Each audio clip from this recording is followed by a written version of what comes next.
Keeping you informed. This is In.form on WBDC and 18 WJTS. Welcome back to another edition of In.form here on 101 Country WBDC and 18 WJTS. It's a beautiful October day outside, and we could not be more happy to have Purdue Extension Dubois County here today to talk about their upcoming events and, some other exciting things going on. And we have Lauren in the studio with us once again. Welcome back. Thank you so much. I really appreciate being able to come in here and talk with you. Yes, and as we know, you're the extension educator here at Purdue Extension Dubois County, so you deal with a lot of the kids, a lot of the 4-H things and whatnot, and although the 4-H fair has long gone past, we're not in the summer anymore, thank goodness, that doesn't mean that you aren't still very much involved with the kids as they're in school, and it's farming season right now, so you're staying just as busy as you were before, right? Absolutely. So our office, so everyone thinks that 4-H is just 4-H fair, and once that's done, that's done. But actually, 4-H enrollment is ramping up. It actually began October 1st, so yesterday. And the reason why we started is because there's a lot of fall events. So we have a livestock judging team, and they do different invitationals to learn how to critique and place animals. And so they're ramping up. And so 4-H is kind of like a year-round thing. And, of course, our office is busy. We have reached out to teachers, and teachers have reached out back to us, and we're actually been out in the classroom. So I've been in actually Forest Park, 8th grade class, doing drones, talking about drones in their ag class. And, of course, 4-H, National 4-H Week is next week. So I have been in the schools talking to 3rd and 4th graders about 4-H and how they can get involved and what their 4-H experience can be and what kind of projects they can bring to, can learn about and exhibit at the fair. So lots of going on and lots more coming up that we're going to be talking about, but I'm grateful and just keeping busy and making sure that spreading the word about 4-H. Right. And as you kind of, again, traverse through the inter-county schools and whatnot, whether it's maybe the younger ones or the older ones, as you continue to, talk to kids on a weekly or daily basis and stuff like that, is there a question that you find the kids asking a lot of the time that you get to answer? Like, is there certain kids that are, like, really interested in the livestock type of things, or, like, maybe they have questions about, like, I don't know, like, is there a specific question that kind of keeps popping up for you? Well, so one of the things when I do talk to 3rd and 4th graders, I like to play a game with them. And so I will ask what topics they love, what are interests that they have. And I go through my little memory bank and I relate it to 4-H projects that exist. And so they're kind of surprised when they learn that, gaming, like esports.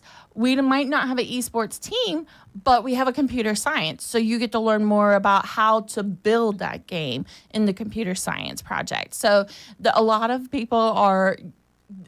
kids are like trying to stump me, and I am able to relate it back to a 4-H project. So they enjoy having that.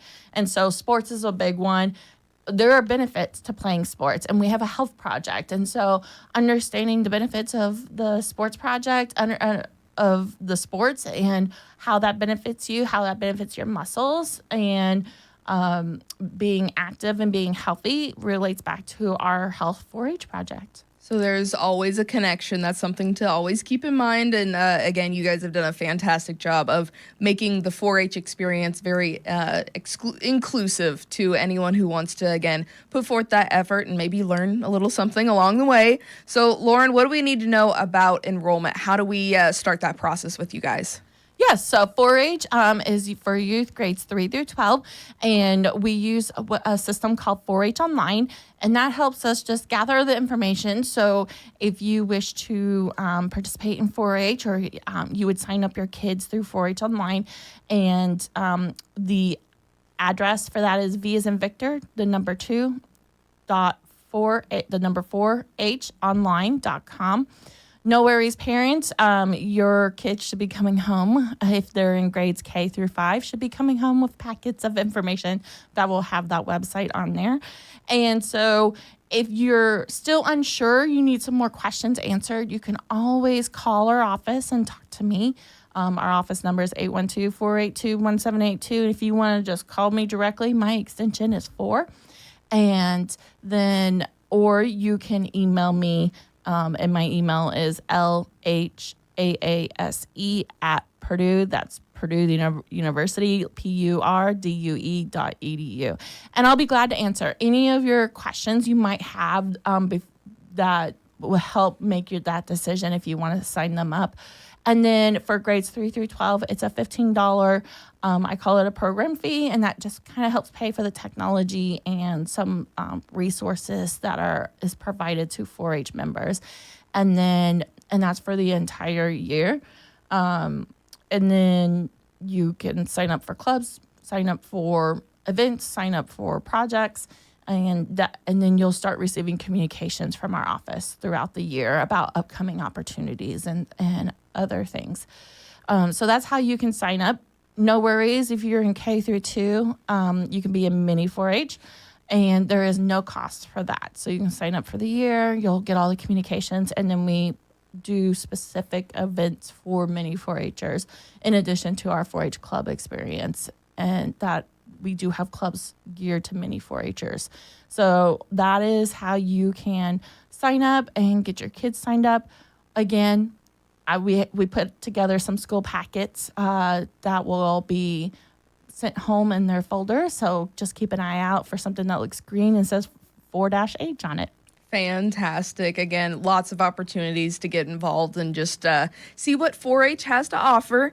And with that, we have some 4-H Save the Dates coming up. You have a lot of kind of fall events to kind of look forward to. And then you guys are even planning for 2026's 4-H Fair, which, of course, never kind of shies away from the memory with you guys. But let's go ahead and dive right into what you guys have coming up the next few months.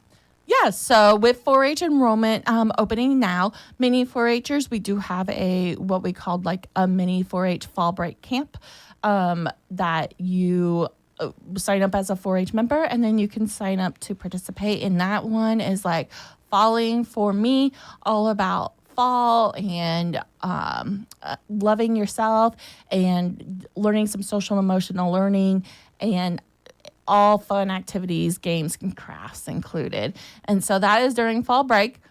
You can obviously look for that information on our social media, and it is ready to go. We just posted it recently. That is during fall break. Then as 4-H as a whole, we have moved our kickoff night further back in the month. And so we're going to do a trunk or treat that last Monday of October. And that is going to be taking place in the Center on 5th parking lot, the Spikeack building parking lot near the Jasper High School football field. And so we're going to have our clubs out. They're going to decorate their trunks. We're going to hand out candy. You can get your questions answered about 4-H. We'll have iPads there that you can sign up to be in 4-H and just have a general fun time. We'll have popcorn. There's talks about hot chocolate, so hopefully it's nice and cool by then. 4-H Council supports that with some hot dogs, some food, and then I'm just gonna have some games and activities. Come through with your costume. Get great use out of your Halloween costumes. If you don't want to dress up, that is perfectly fine. And just come out and learn, have some fun, and get your questions answered. And so that is October. And so after October, we're moving into November. So we have planned some fun activities. I scheduled a date with the Dubois County Art Factory in Huntingburg, and we are going to do a paint night.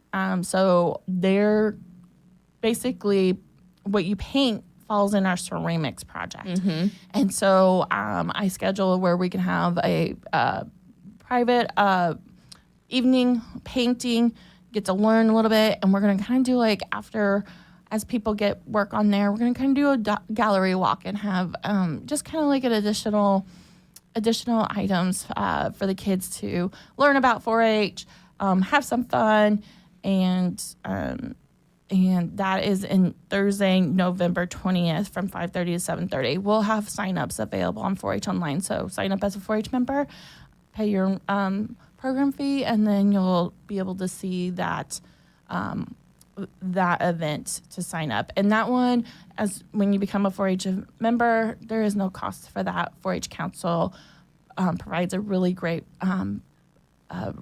support for these programs, and so we are able to offer most of these programs at low to no cost for our 4-H members.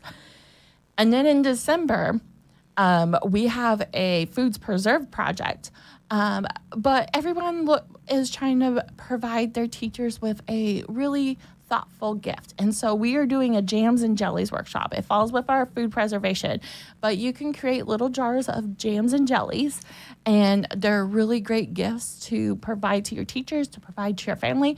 And once you learn how to do it, you can go home and do it on your own or do it with adult supervision. So that one, it will be Thursday, December 18th from 5:30 to 7:30. And we'll be in the training room of the center on 5th. So you'll come to our door, we'll come upstairs, and we'll learn all about making jams and jellies that night.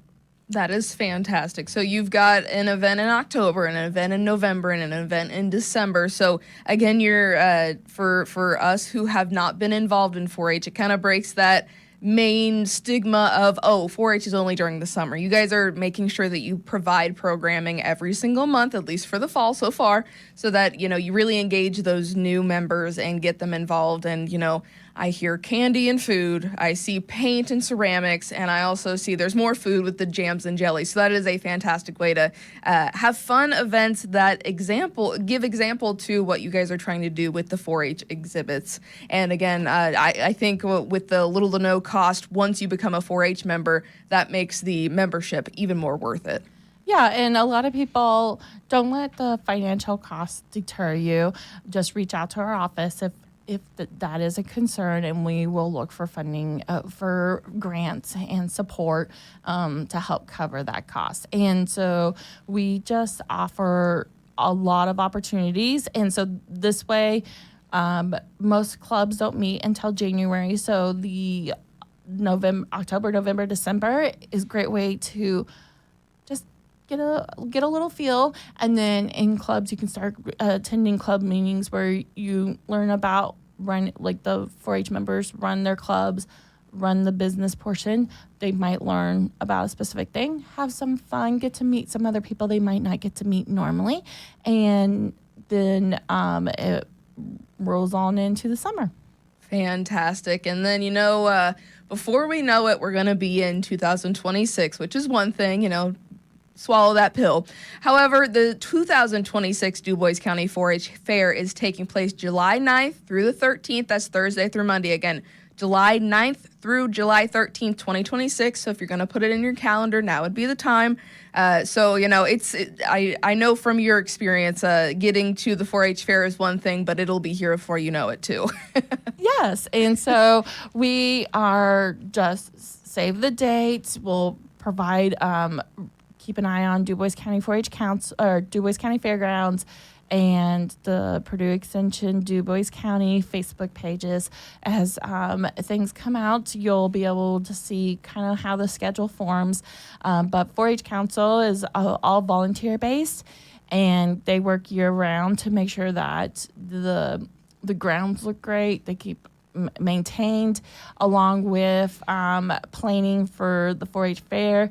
And I use them as advisory, are these programs you think would be impactful, what the youth want, along with making sure that we give the youth a really great opportunity to learn, to grow, learn. And I like to say 4-H is learn by doing. And so give them opportunities to learn by doing and be able to celebrate that at the 4-H fair. Right. And, in order to give the youth of our area here those opportunities that you hope that they learn and grow from by doing them, that also requires some support from the community outside of what the kids are doing. So how can the general community support what 4-H is doing? Yes, absolutely. There are many ways you can support 4-H. So whether that is volunteering your time. So we need caring adults who would love to mentor youth on like a specific topic, or you really like working on boards. The 4-H Council is a working board, and they are always looking for, it's a 15-member board. So there's 3-year commitments, and you have the opportunity to continue with the additional 3 years. But we're continuously looking on how we can improve the board, how we can make sure that it's a really great functioning group, so that things 4-H programs are successful. And then another way is, so we talked about volunteering your time. Volunteering talents. You have a really specific hobby that you really enjoy and you wish more youth knew about it. So whether that's we've had volunteers that helped us with sewing workshops, volunteers that are really involved with firearms, and we have a shooting sports program that a lot of people like to volunteer for. Is there, for example, I pulled in some guest speakers about drones for a drone work day previous year. So do you have like a specific topic, hobby that you are really passionate about and you want to share that with the youth? Give my office a call and let's see how what we can offer and be able to provide to the 4-H youth, because until they have experience around those topics, they might not even know it exists. And I like to say 4-H is learning what you love to do and learning what you don't love to do. So then if you learn what you don't want to do, then you have that knowledge moving forward, and it can help guide you into careers that you may or may not, that you may avoid because you did not love this one topic. Then you can move to another topic. If you really enjoy that, then you can move into, okay, like I really enjoyed this. What kind of careers is there out there that's possible? And then, of course, financial support. And there's many ways you can do that. You can do direct donations, whether that's to 4-H Council, whether that's to our office to use for funds. Also, we have an endowment with the Community Foundation, so donating to that so that it sustains the Dubois County 4-H program for years to come. Also, we do fundraisers, so look out for a donation letter from the 4-H Council. And we also do kind of like fundraisers on a more like supporting not only our program, the local program, but also it supports like Indiana 4-H as a whole. Because Indiana 4-H, there's a 4-H program in all 92 counties, and it takes a group effort to support. So one of the things is Casey's. 4-H has a partner with Casey's, and you can round up your order from Casey's and ask for that to be donated to 4-H. So Casey's Pizza. So 4-H enrollment began yesterday, and this partnership with Casey's actually started also yesterday. So go order you some pizza, round up, and donate to the 4-H program. And that comes back to our communities. If you have a tractor supply company or tractor supply store in your community, they have a paper clover campaign. So make sure you shout out to the other counties that have the tractor supplies. If you're visiting another county and you're going to get one from there, look for the paper clover campaign. And then there, of course, you can talk to your companies and see is there a giving endowment that your company goes through, and maybe say, hey, reach out to your local 4-H program, because I'm offering this drone program, but it's not possible without like company support, because drones are not Not cheap. They're not cheap. They're not expensive, but when you're working with limited funds, you're trying to find the resources to provide that program in a costly and effective way. And so, like, donating your time, donating your talents, donating financial money, those are all ways that you can support the 4-H program, whether that's in our county or even if you're in another county, because WBDC and In.form has a great reach. Again, there's 4-H in all 92 counties. And so reach out to your county extension office and find out how you can support them.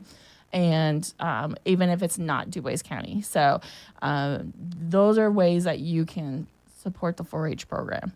Always ways to give back, to provide experiences for the youth in our area and beyond. Again, it's not just Dubois County, but we get the pleasure of kind of highlighting Dubois County when you guys come in every single month. But Lauren, you had a lot to unpack today, but it's all good stuff, and we're very excited to see how 4-H enrollment goes for you guys and all of these upcoming events. Again, you have a fantastic roster, and it means you're going to be busy. So we'll let you go for today, but we appreciate your time and greatly appreciate all that Purdue Extension Dubois County has to offer for our local area here. Yes, and I really appreciate WBDC and the 18 WJTS always being willing to support 4-H for our county and other counties and allowing us this platform to speak about our program. I really appreciate it. Very good. Thank you so much, Lauren, and thank you so much at home for listening, watching, wherever you're at, honestly. We've also got an app for the WBDC app. If you're listening on there, we greatly appreciate that, too. But this has been your In.form here on 101 Country WBDC and 18 WJTS with Purdue Extension Dubois County. This has been In.form on WBDC and 18 WJTS. Catch past episodes on our social media pages and our websites. If it matters to you, it matters to us. In.form.